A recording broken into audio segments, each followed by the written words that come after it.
Orxan bəlkə də bacısının başına gələcək bu dəhşətli hadisəni əvvəlcədən təxmin eləsəydi, heç evdən çıxmazdı. Ancaq onun üçün sıradan günlərdən biri idi. Olacaqları necə bilə bilərdi? Məktəbdən saat 1-in yarısı evə qayıdıb, anasının hazırlayıb qoyduğu yeməyi yeyir, idman çantasını götürərək bacısına deyir ki, mən üzgüçülüyə gedirəm, sən də qapını tanımadığın bir adama açma. Onun evdən çıxmasından bir neçə saat keçəndən sonra bacısı 13 yaşlı Türkan həmişəki məşğuliyyətlərinə davam edirdi. Birdən qapının zəngi çalınır. Nə qardaşının üzgüçülükdən, nə də anasının işdən qayıdacağı saat idi. Saat 3-ə işləyirdi. Barmaqlarının ucunda qapıya yaxınlaşdı. Kimdir demədən əvvəl qapının gözlüyündən baxdı. Daha sonra kimdir sualını vermədən ürəklə qapını açdı. Birazdan isə bu evdə dəhşətli bir hadisə baş verəcəkdi. Qan töküləcəkdi. Bura TV11, adım Sərdar Amindir. Başlayaq. Orxan üzgüçülük salonundan qaydanda saat 4 idi. Zəngi həmişəki fasilə ilə təkrar basdı ki, bacısı onu elə zəngindən tanısın. Ancaq bacısı onu nəinki tanıdı, heç kimdir sualını verən də olmadı. Orxan qapını döydü, yenə qapıya yaxınlaşan olmadı. Fikirləşdi ki, yəqin Türkan yatıb, qapını yumruqlamağa başladı. Gözlədi, yenə zəngi bastı, yenə yumruqladı, gördü ki, içərdən hənir gəlmir.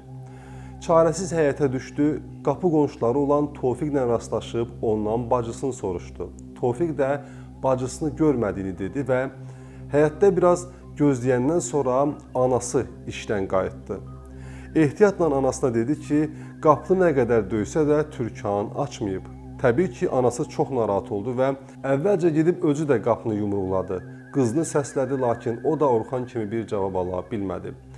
Hər ehtimala ana həyətin arxa tərəfinə keçib balkonun altına baxdı ki, bəlkə bədbəxt hadisə olub, qız eyvandan yıxılıb. Lakin balkonun həyətində də heç nə yox idi. Artıq qonşular da haraya gəlmişdilər. Anası Orxan hiss edirdi ki, başına bir şey gəlib Türkanın və qəribədir ki, nə anasında, nə Orxanda qapının açarı var idi. Bir açar evin sahibində, digəri isə evin içində idi. Türkan qapını içərdən bağlamışdı və açarı da həmişəki kimi çox güman ki, qapının yanındakı asılqandan asmışdı. Belə olduğu halda qonşularla birgə qərara gəldilər ki, yaxın qonşusunun balkonundan kimsə onların balkonuna keçsin və balkonun qapısını açıb içəri girsin və beləcə hadisənin şahidi Rauf Miriyev deyir ki, 1997-ci ilin mayın 19-da qonşularından olan Şövkət Ələkbərova həyəcanla onlara gəlib kömək istəyir. Deyir ki, evlərinin qapısı içərdən bağlıdır, balaca qızlar Türkanda evdədir, amma cavab vermir. Şövkət xanım dedi ki, bir nəfər bacarıqlı adam lazımdır ki, qonşunun eyvanından atlayaraq bizə keçsin. Nəzərə alaq ki, həmin vaxtlar bu işi görəcək dövlət qurumları da təkmilləşməmişdi. Eyni zamanda çağrı mərkəzləri, mobil əlaqə də indiki kimi deyildi. İstədiyimiz vaxt, məsələn, Fövqəladə Hallar Nazirliyinin əməkdaşlarını dəvət edə bilmirdik ki, içəri girsinlər. Buna görə də belə hallarda insanlar kustar üsullarla problemi özləri həll eləməyə çalışırdılar. İndi də Rauf Miriyev məhz bu işə görə dəvət olunmuşdu ki, eyvandan eyvana adlasın. Miriyev deyir ki, ev yəslim və qonşunun müşayiəti ilə eyvandan eyvana keçdim və otağa daxil oldum. Qapıya yaxınlaşıb Şövkət xanımın dediyi asılqana baxdım, ancaq açar dediyi yerdə yox idi. Ətrafa da göz gəzdirdim, açar gözə görünmürdü. Gözlükdən baxaraq dedim ki, açar yerində deyil. Bu zaman ev sahibi qapının arxasından səsləndi ki, eybi yox, özün bax gör Türkan hardadır. Türkanı səslədim, cavab verən olmadı. Bütün otaqlara baxdım, heç kəs gözə dəymirdi. Hətta yataqları da bir-bir yoxladım ki, bəlkə doğrudan da elə ağır yuxuya gedib ki, bizi eşitmir. Amma Türkan heç yerdə yox idi. Yenidən qapıya qayıdaraq dedim ki, qız evdə deyil. Qonşular hərəsi bir söz deyirdi. Camal əmi də qışqırırdı ki, ola bilməz. Yaxşı baxmamısan, hamama, çarpayların altına, kladovkaya bax, divanın altına bax, hər yerə bax. Bu zaman onların ev telefonuna zəng gəldi. Qapıdan ev sahibi qışqırdı ki, zəngi götürüm. Telefonu götürdüm. Türkanın sinif yoldaşı idi. El belə danışmağa, dərsləri ilə bağlı nəsə soruşmağa zəng eləyibmiş. Onunla danışa-danışa gözüm divanın altına sataşdı. Divanın altından 2 dənə ağ çıxıntı görünürdü.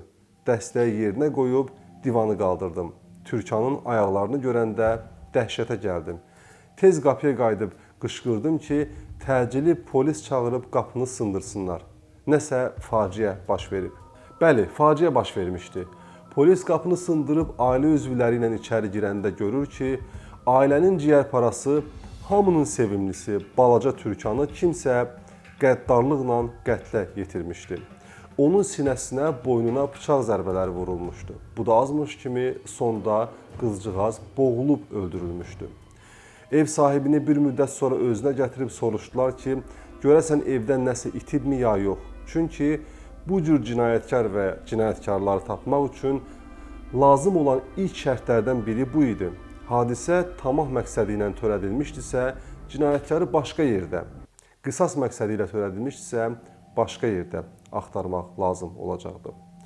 Lakin bəzən peşəkar canilər iz itirmək üçün, müstəntiqləri cəncələ salmaq üçün qisas məqsədi ilə cinayətlər zamanı da evdən oğurluq edirlər ki, hansı səbəbdən törədilməsi bilinməsin. Amma bu cinayət hansı səbəbdən törədilmişsə də, bu hadisə təkcə ətrafa yox, yavaş-yavaş bütün ölkəyə səs saldı. Evin müayinəsi zamanı bəlli oldu ki, evdən 500 Amerika Birləşmiş Ştatları dolları, köhnə manatla 80 min milli pul və yenə də köhnə manatla 4 milyon 700 min dəyərində qızıl zinət əşyaları oğurlanmışdı. Nizami rayon prokurorluğunda cinayət işi açılır və müstəntiq Səmədov işə başlayır. İlk müayinələrdən sonra müstəntiq qərara gəlir ki, cinayəti ya ailə üzvləri ya da ailəyə çox yaxın olan şəxslər törədib. Çünki qapıya başqa açar yaxud da yad alət daxil edilməyib. Buradan bəlli idi ki, qapını 13 yaşlı Türkan özü açıb. Bəs Türkan qapını niyə açıb? Çünki o qapını döyən şəxsi yaxından tanıyıb ki, atasının, anasının, qardaşının hər günkü tövsiyələrinə, qapını tanımadığın adama açma ha məsləhətinə rəğmən yenə də açıb. Demək ki, Türkan qatili yaxud da qatilləri tanıyırdı. Yaxud da Türkanın qapını açdığı şəxs kimdirsə, o adam qətlin səbəbkarıdır, həmin tanış şəxs. Baş verən dəhşətli hadisədən xəbər bilən ev sahibi Sabir Ələkbərov Moskvadan təcili qayıdır. Bu cinayət işi bir çox cinayət işlərindən fərqlənir, çünki burada mərhumun atası durmadan yüksək instansiyalara şikayət edir və durmadan iddialar göstərir. Amma əslində cinayətkar yaxud da cinayətkarlar hardaydı? Bəlkə onun çox yaxınında, bəlkə də özünün iddia etdiyi kimi işlə bağlı bir qisas əməliyyatı idi. Verilişimizin detalları çox uzandığından birinci hissəni burada sona çatdırırıq. Sabahdan etibarən, yəni 8 aprel tarixində artıq verilişin ikinci hissəsi burada yerləşdiriləcək. Salamat qalın.